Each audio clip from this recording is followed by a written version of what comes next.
The music from the reception hall pulsed faintly through the lobby doors as I stepped up to the security table. I gave my name with the casual confidence of a man about to watch his wife's family celebrate one of their biggest moments. My suit was crisp, my shoes shined, and in my jacket pocket was a generous wedding gift I'd picked out myself. The security guard scanned the guest list in front of him, his eyes narrowing slightly. "Sorry," he said finally.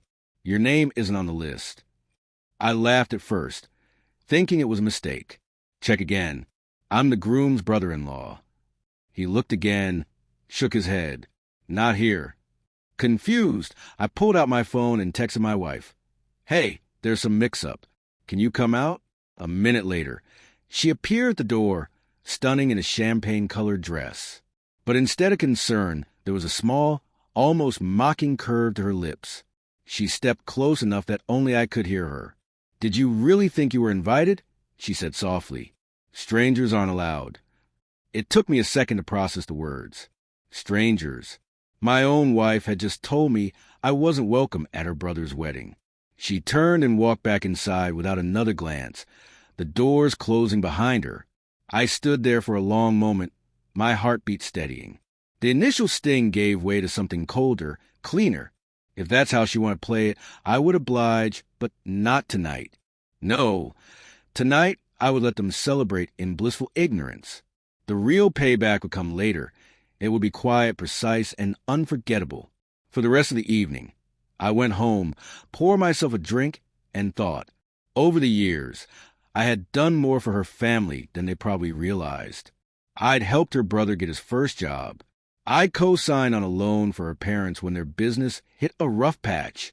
And just 6 months ago, I'd been the one to make the down payment on the event venue where they were now celebrating, because my wife had told me it was a joint family gift. The irony made me smile. They were celebrating on my dime, while I stood outside the door like an uninvited stranger. Over the next week, I quietly began moving pieces. I called the bank about the loan I'd co-signed for her parents. Not to revoke it, but to remind them that since I was a co-signer, I had a say in repayment terms. I shifted some assets from our joint account into one under my name only, leaving enough to avoid suspicion, but securing my own financial footing. Then came the masterstroke. The venue. The rental contract was in my name, with a generous clause that allowed me to adjust or cancel bookings under certain conditions. I called the manager and politely requested a copy of the invoice for my records. Then I made a small but decisive change to the payment schedule, one that would come back to haunt them when the balance came due. Meanwhile, at home, I kept my composure. My wife never brought up the wedding, never explained why she barred me. I didn't push. Let her think I'd swallowed the insult. 2 months later, the cracks began to show. Her parents were struggling to meet the adjusted loan repayments. The venue called her brother about an unexpected, outstanding balance from the wedding. And when my wife tried to access the joint account for a large withdrawal, she discovered it wasn't so joint anymore.